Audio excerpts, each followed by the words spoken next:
با سلام و درود به همه شما در هر کجای دنیا که هستید. افشین هستم با 123مین اپوزیت. این برنامه به صورت هفتگی و با هدف اصلی اطلاع رسانی تهیه میشه. هر هفته سعی میشه در این برنامه اخبار مختلف در چیدمان مخصوصی به صورت یک داستان واحد به سمع و نظر شما برسه. اما بعضی هفته ها نمیشه. بنابراین این هفته ابتدا به روم میرویم و مصاحبه مطبوعاتی رئیس جمهور منتخب را بررسی میکنیم که در ذیل آن به یکی دو نکته برجسته مثل عربستان و آمریکا اشاره شد. بعد از وجود عناصر ساده اندیش در بین ذوب شدگان در ولایت آگاه میشویم. بعد از آن به مصاحبه تلویزیونی رئیس جمهور منتخب میپردازیم و نکاتی چند در آن زمینه و در آخر هم به چند خبر پراکنده میپردازیم.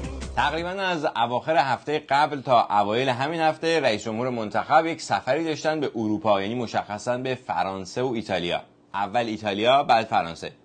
در جریان سفر به ایتالیا در انتهایش یک مصاحبه مطبوعاتی برگزار شد. البته ما میدونیم که عربستان در منطقه برنامه‌هایی داشته، ناموفق بوده، عصبانی هست و میخواد یک پوششی درست کنه برای شکست‌های خودش. این رو ما متوجه هستیم. منتها آدم عصبانی راه‌های مختلفی میتونه پیدا کنه خودش آرام بکنه.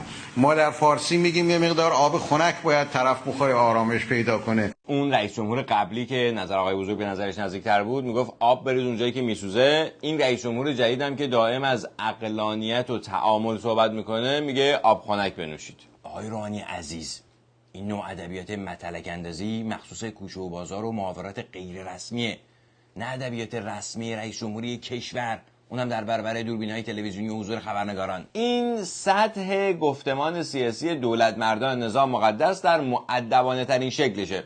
باورتون نمیشه؟ فکر کنم عالم سیاست عالم روشنی است، مخصوصا با ارتباطاتی که امروز هست با وهم و اینها که نمیشه سیاست رو سامان داد.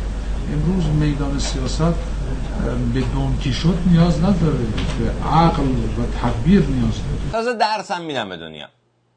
رئیس قوه مجریه آبخنک تجویز میکنه، رئیس قوه مقننه هم میگه اونا دونکیشوتن. یعنی واقعا دونکیشوت‌تر از این آقای بزرگم داریم در عالم سیاست دنیا. قضیه داستان حمله به سفارت عربستان در ایران و عواقب آن برای نظام مقدسه و سوالات خبرنگاران هم بابت اینه که کی قراره از عربستان عذرخواهی کنن بابت این کار. مقامات و دولت مردان نظام مقدسن با استفاده از ادبیات تخت قوزی از روی این سوالات میپرند. ما به چه منظوری؟ چون شیخ نمر اونجا سر بریده شده ما عذرخواهی بکنیم؟ چون اونا مردم یمن میکشند ما عذرخواهی بکنیم؟ چون اونها به تروریست ها در منطقه کمک میکنن ما عذرخواهی بکنیم؟ اونها به خاطر عدم مدیریت هزاران نفر در مراسم حج کشته شدند ما عذرخواهی بکنیم؟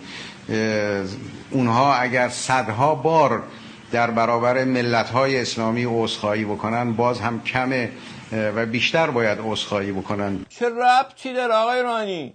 اینی که اونا یه عربستانی رو در عربستان سر بریدن به حق یا ناحق به شما چه ارتباطی داره؟ از منظر حقوق بشری هم نظامی که خودش مسئول کشتار 10,000 زندانی سیاسی فقط در یک دهه است صلاحیت اظهار نظر در چنین زمینه‌ای نداره مگر اینکه با بانیان اون کشتارها برخورد کنه رسما. مسئله یمن و سوریه و حمایت از تروریسم و اینا اصلا ربطی به این موضوع نداره. دلیل درخواست این عذرخواهی حمله به سفارت عربستان در ایرانه، اونم در 2 شهر مختلف. خودتونم میدونین به لحاظ قوانین بین المللی نظام مقدس مسئوله. با اینجور جاخالی دادن ها موضوع عوض نمیشه، اونام فراموش نمیکنن، گذشتم نمیکنن. خودتونم میدونین بهترین راه حل و فصل این قضیه همین عذرخواهیه. اما قضیه اونقدر جدیه که حتی آقای بزرگم که خودش یواشکی دستور این حمله رو داده بود تلویحاً از این کار ابراز پشیمانی کرد. مثلا قضیه سفارت عربستان که البته کار بسیار بدی بود، کار غلطی بود، هر کی کرده باشه کار غلطیه. همون کسایی که با عکس آقای بزرگ به سفارت عربستان حمله کردن غلط کردن، یعنی کار غلطی کردن. اهمیت این موضوع انقدر زیاد بود که آقای بزرگ در سخنرانی برای مسئولین انتخاباتی کشور مجبور شدن به این مسئله اشاره کنن و ایشون از هولشون یا شاید هم از ترسشون کلا این کارها رو محکوم کردن. بله. حالا سفارت عربستان که این سفارت انگلیس هم که چند سال پیش اون اتفاق افتاد، من بدم آمد. هیچ اصلا قابل قبول نیست اینجور عملیات. این عملیات بسیار بدی است، به ضرر کشور و به ضرر اسلام و به ضرر همه است. عملیات بسیار بدی بود. اما ایشون تا همون اون روزی که داشتن این حرفا رو میزدن یک کلمه راجع به این مسئله اظهار نظر نفرموده بودن. حالا به ایران ضرر زده که هیچ، زیاد برای شما مهم نیست، اما اگر به اسلام ضرر زده چرا هیچ برخوردی و هیچ کدوم از اینا اون موقع نکردین؟ چطور اگه یه خانم آستینش خورده بره بالا میگین اسلام به خطر افتاده؟ نیروی انتظامی حی حاضر همونجا دستگیر میکنه. اما این آدمایی که عکسشون فیلمشون موجوده هیچ برخوردی باشون نشده تا الان. کسانی که در این سطح به اسلام ضرر زدن، به هر حال دنیا گول این سخنان رو نمیخوره و این حرفا رو به حساب عقب نشینی میگذارن، اما همچنان به فشارها ادامه میدن تا شما رسما عذرخواهی کنید. اما در راستای همین عقب نشینی‌ها سخنگوی قوه قضا هم هفته گذشته راجع به دستگیری عامل اصلی یک سخنانی در زبان آوردن. بیش از 10 سال قبل مثلا ایشون دانشجوی اخراجی بوده در یکی از استان‌های شمالی، یکی از عناصر فعال دفتر تحکیم اون زمان بوده و از دانشگاه هم بر اساس اقداماتی که داشته اخراج شده. ماهواره هم زیاد نگاه می‌کرده، از خانواده طاغوتی هم بوده، عرق و شراب هم میخورده این اواخر. ما که حالا هیچی. اما خودتون خجالت نمیکشین از این مدل گزارش دادن؟ خودتون خسته نشدین از این سناریوهای تکراری؟ خلاصه این عامل بچه بدی بوده، فقط شکل ذوب شدگان در ولایت بوده، اما اینقدر کارش درست بوده که تونسته از خارج از کشور یه سری از بسیجیان ولایت مدار ذوب شده در ولایت رو هدایت بکنه، یعنی اقفال بکنه اول و بعد هدایتشون بکنه که به سفارت عربستان حمله کنن. دست دشمن در این ماجرا قرائن شواهدی وجود داره که احتمال داره دشمن وارد شده، سوء استفاده کرده از بعضی از عناصر سازاندیش یا بعضی از عناصری که انگیزه های باز ضد انقلابی نداشتن اما در این حال آلت دست دیگری قرار گرفتن. خیلی جالبه. خود نظام مقدس به ساده اندیش بودن طرفدارانش اقرار میکنه، مخصوصا ذوب شدگان در ولایت. به هر حال امیدوارم حداقل همین ولایت مدارانی که الان گیر افتادن به ماهیت ولایت پی برده باشن. بگذریم از این موضوع، برگردیم به کنفرانس مطبوعاتی رئیس جمهور منتخب در ایتالیا. خود سفر آقای روحانی به ایتالیا هم بدون حاشیه نبود. پوشانده شدن مجسمه‌های برهنه در مسیر حرکت رئیس جمهور ایران در موزه روم حسابی در اروپا سر و صدا کرده. آقای روحانی گفت در این زمینه هیچ هماهنگی نشده بوده. موضوع روزنامه‌ای بیشتر هست و معمولاً علاقمند هستند خبرنگارها و مطبوعات راجع به اونها صحبت کنند.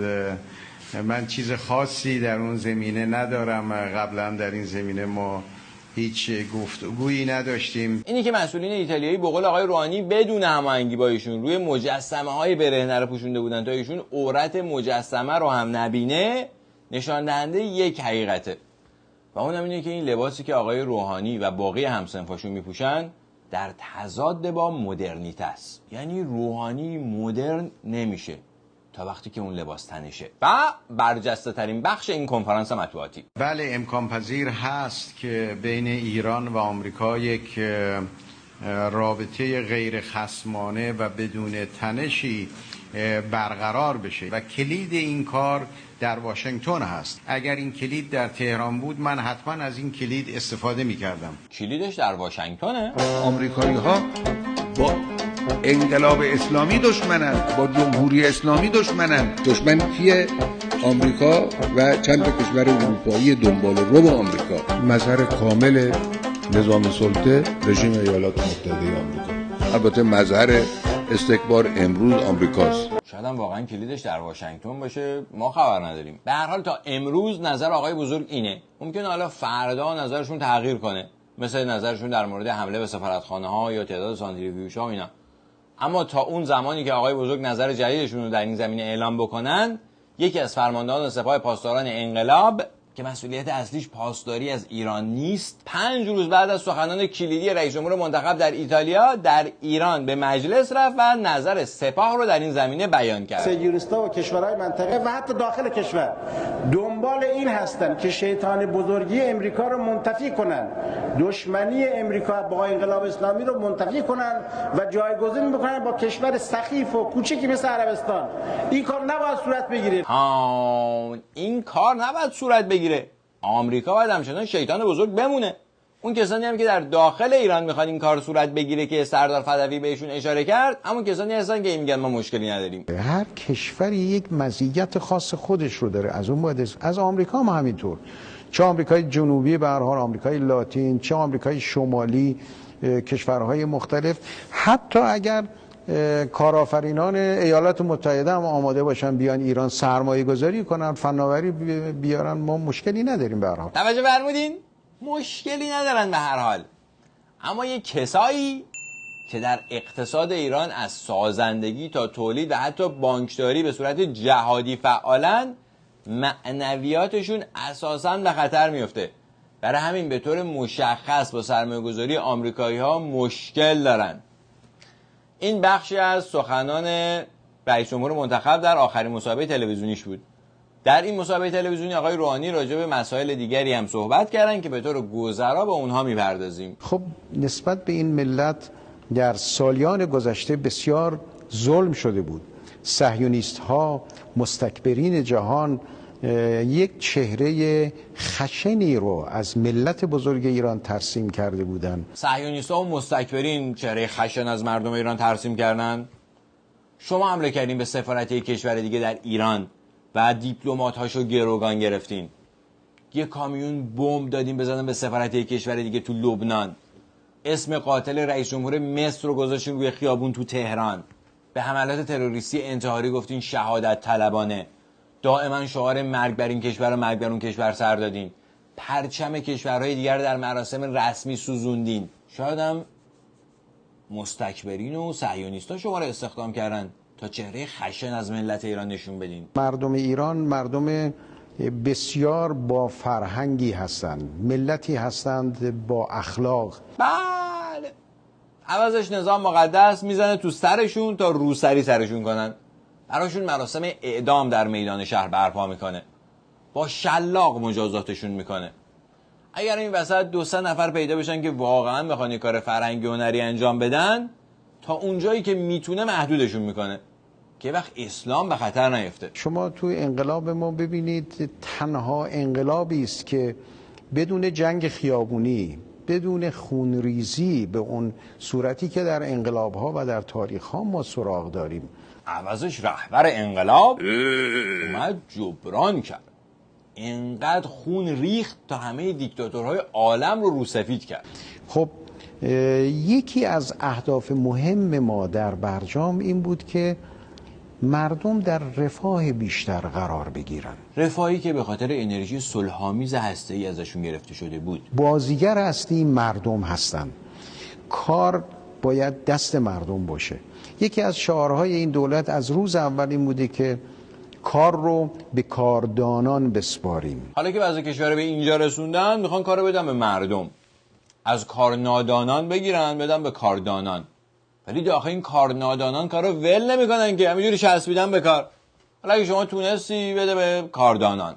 هنوز یه خورده وقت مونده. مردم هستند که مسئولین رو برمیگزینند. مردم هستند که از بین گزیده‌های شورای نگهبان بعد کسی رو بگزینند. در واقع یک ملتی که میخواد در رقابت جهانی با همه کشورهای منطقه، با همه کشورهای جهان در یک رقابت برای رسیدن به هدف شرکت کنه. خب جلوش دیوار بود، اصلا نمیتونست راه بره تا چه رسه بدوه، تا چه رسه در رقابت شرکت کنه. ما این دیوار رو برداشتیم.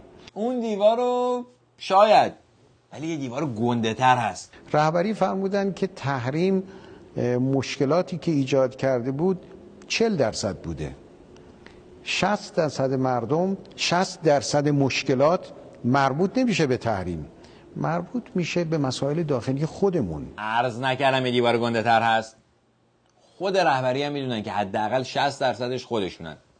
شما اگر بتونی این دیوار رو برداری واقعا خدمت بزرگی کردی به ملت ایران. یادمون باشه که ما در 10 سال گذشته حدود 1000 میلیارد دلار درآمد ارزی داشتیم و اشتغال ما تقریبا صفر بوده، اشتغال خالص. 10 سال گذشته 8 سالش مربوط میشه به ایشون، رئیس جمهوری که نظر ایشون به نظرش نزدیکتر بود.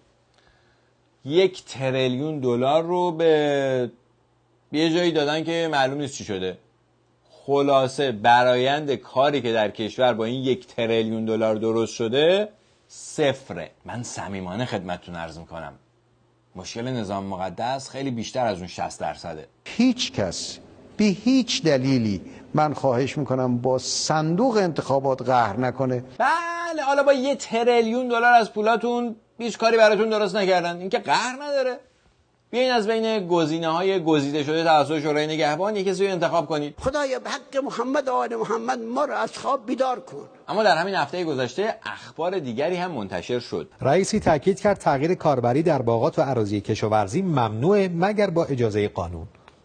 تغییر کاربری هایی که بدون مجوز قانونی انجام میگیره طبیعتاً باید متوقف بشه. خیلی هم خوب متوقف بشه، مخصوصا این باغات اطراف شهرها که تبدیل میشه به برج و ساختمان‌های بیریخت. سریال قطع درختان شاهدی یزد، حالا یا مسئولان جدی نگرفتن یا 78 تا دونه درخت قطع کردن در این کوچه.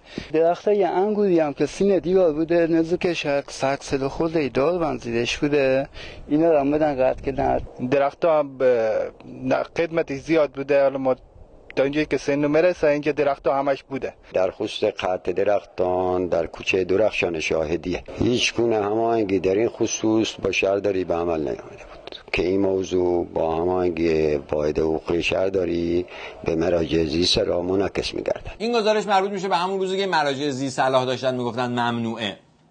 این در یزد بود، حالا در همون روز میریم به اطراف تهران. اینا اومدن با یه طرح شهرسازی به اصطلاحی که اومدن خودتون هم کوار دارن تخریب میکنن. یعنی انقدر زمین کمه که فقط باید هر جوون 30 میلیون هزینه کنه تاسیس کنه. کوه به این قشنگی رو اومدن به این شکل در آوردن که به فاقد مسکنان زمین بدن، در صورتی که هزینه‌اش یعنی شخصا بخوای شما همینجا بخری هزینه‌اش از اینم کمتر در میاد. زمینای خود ما بوده اینجا.